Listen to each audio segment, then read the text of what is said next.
Hi, I'm Sarah, a 25-year-old graphic designer living my best life in the big city.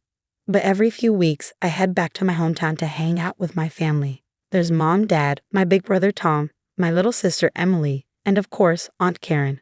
Now, Aunt Karen. She's a whole different story. Sarah, honey, your aunt's just particular, Mom would say, trying to smooth things over. But I knew the truth. Aunt Karen had it out for me since day one.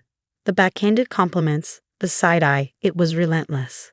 Like when I landed my dream job at a hot new startup, her response was, "Oh, how nice for you, Sarah. I'm sure they hire all sorts of people these days." Classic Aunt Karen. But whatever, I brushed it off. Family's family, right? A few months ago, my parents got a dog, and I was thrilled. I've always loved animals, especially dogs. They brought home this beautiful German Shepherd puppy named Max. Dad was gushing over him as Max zoomed around the living room. I was in love. But soon things took a strange turn. Every time I visited, Max would growl and snap at me. At first, I thought it was just puppy behavior. Maybe he was being protective of his new home. But it got worse. One time, I reached out to pet him, and he lunged at me, teeth bared. My boyfriend Mike had to pull me back. "Babe, that's not normal." "Something's up with that dog," Mike said, concerned. I brushed it off, but deep down, I was getting freaked out. It was like Max had it out for me. But dogs don't just hate people for no reason, right? Things hit a breaking point during our last family dinner. I was helping Mom in the kitchen when I overheard raised voices from the living room. "Karen, this has to stop." That was Dad, sounding angrier than I ever heard him. "I don't know what you're talking about," Aunt Karen shot back, all innocent. I crept closer to listen. "Max's behavior towards Sarah isn't right, and I think you know why," Mom said, her voice tight. My heart started racing. What the hell is going on? I stood there frozen, trying to make sense of it all. Whatever it was clear this family drama was about to explode, and I was right in the middle of it. After that dinner, I knew I had to get to the bottom of this Max situation. No way was I going to let Aunt Karen gaslight me into thinking I was imagining things. So I came up with a plan. "Hey Mike, you still got those mini spy cams from your paranoid landlord phase?" I asked.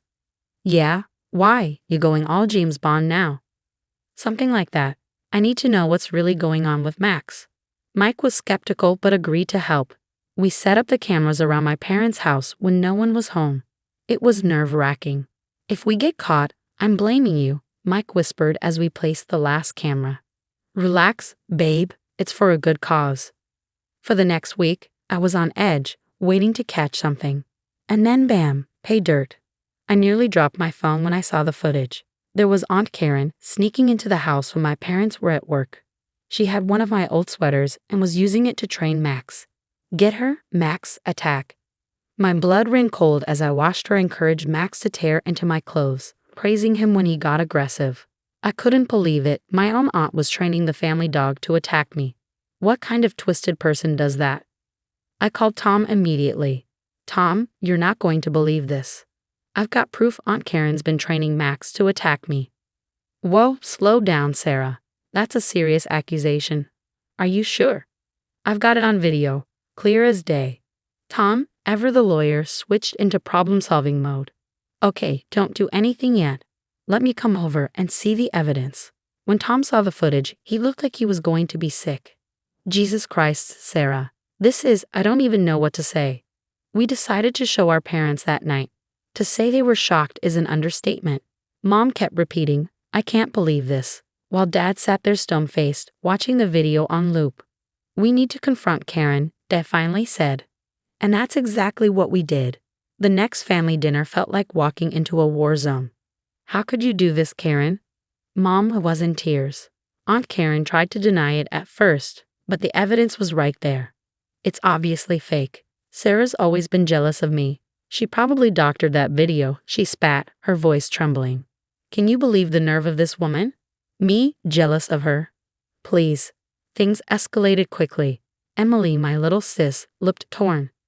"Maybe it's just a misunderstanding," she said weakly, but Tom wasn't having it. "There's no misunderstanding here, It's clear as day what's going on." The family split right down the middle. Mom, Dad, and Tom were on my side. Emily and a couple of cousins bought into Aunt Karen's innocent act. As for me, I was a mess. Seeing my family torn apart like this was killing me. I started having nightmares, barely sleeping. Mike was worried sick. "Babe, maybe you should talk to someone.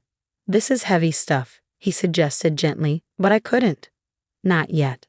Not until I made sure Aunt Karen couldn't hurt anyone else in our family. Little did I know things were about to get a whole lot crazier. Aunt Karen might have thought she won this round, but I wasn't about to let her get away with it.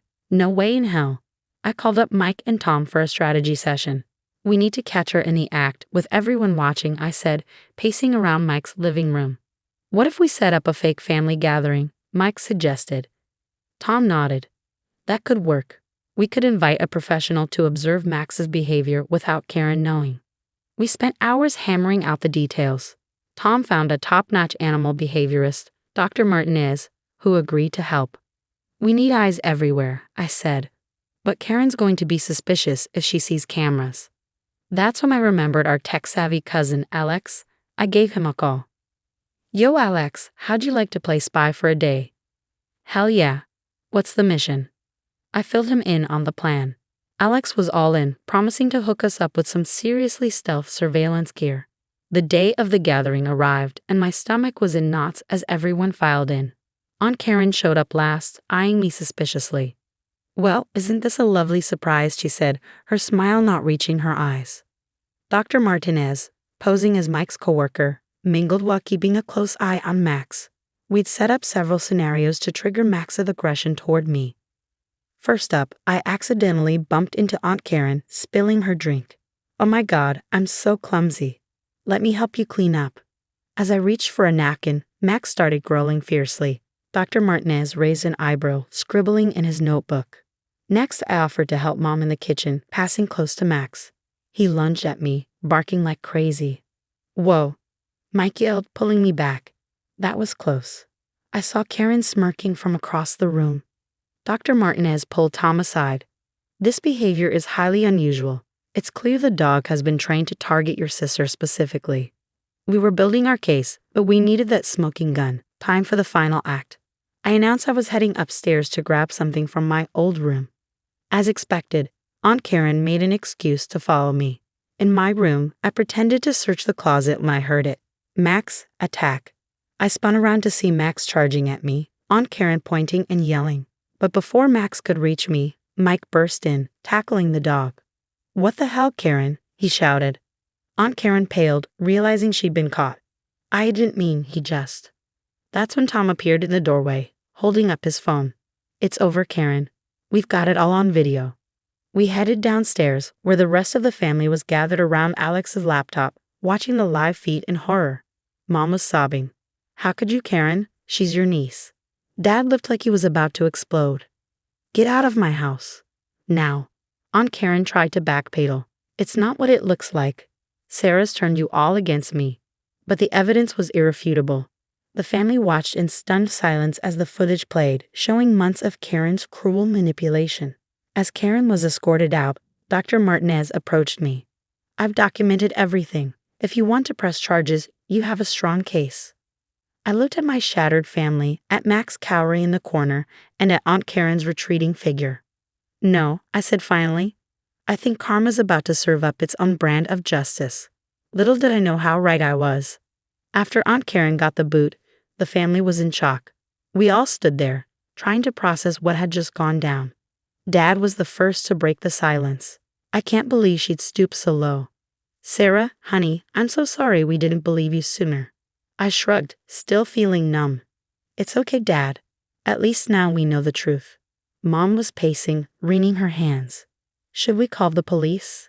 This has to be illegal, right?" Tom, ever the voice of reason, stepped in. "Let's take a breath. Sarah, it's your call. Do you want to press charges?" I looked around at my family, at Max still cowering in the corner, and sighed. "No, I don't think so. I just want this nightmare to be over." Just then, we heard a sudden commotion outside, and all rushed to the window. There was Aunt Karen stomping down the porch steps, muttering to herself, "You ungrateful brats, after everything I've done for this family." What happened next was straight out of a slapstick comedy. Max's leash, which had been hanging on the porch railing, somehow got tangled around Karen's feet. She took one step and wham! Down she went, tumbling head over heels down the stairs. "Oh my God," Mom gasped, rushing outside. We all followed, even Max, who seemed confused by all the commotion. Aunt Karen was sprawled at the bottom of the steps, howling in pain. "My arm, my leg. Look what you've done to me."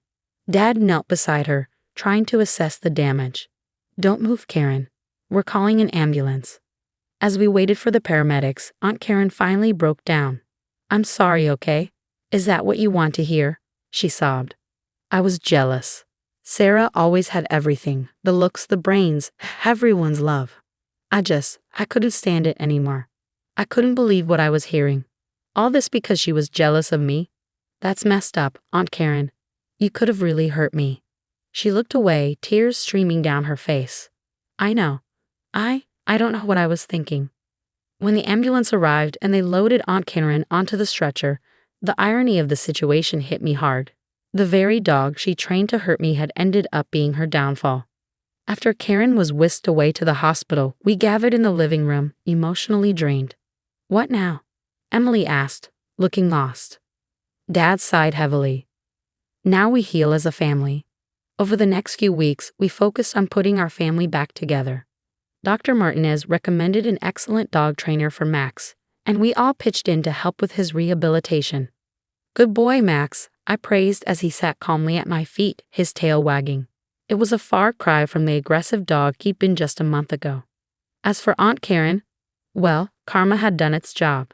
She ended up in a rehab center, nursing a broken arm and leg. No one from the family visited her. It felt harsh, but after what she'd done, it seemed like justice. A couple of months later, I decided it was time to bring the family together again on a happier note. I threw a big backyard barbecue and invited everyone over. As I flipped burgers on the grill, I looked around at my family. Mom and Dad were chatting with Tom and his new girlfriend.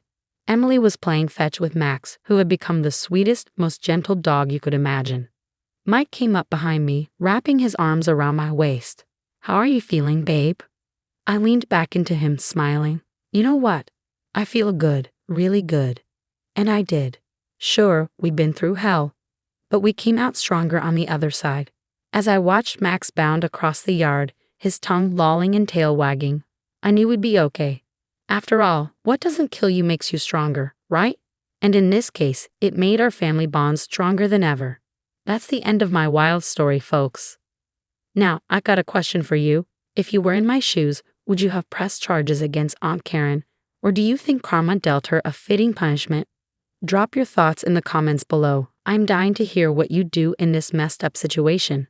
If you enjoyed this crazy family drama, don't forget to smash that like button and subscribe for more juicy stories.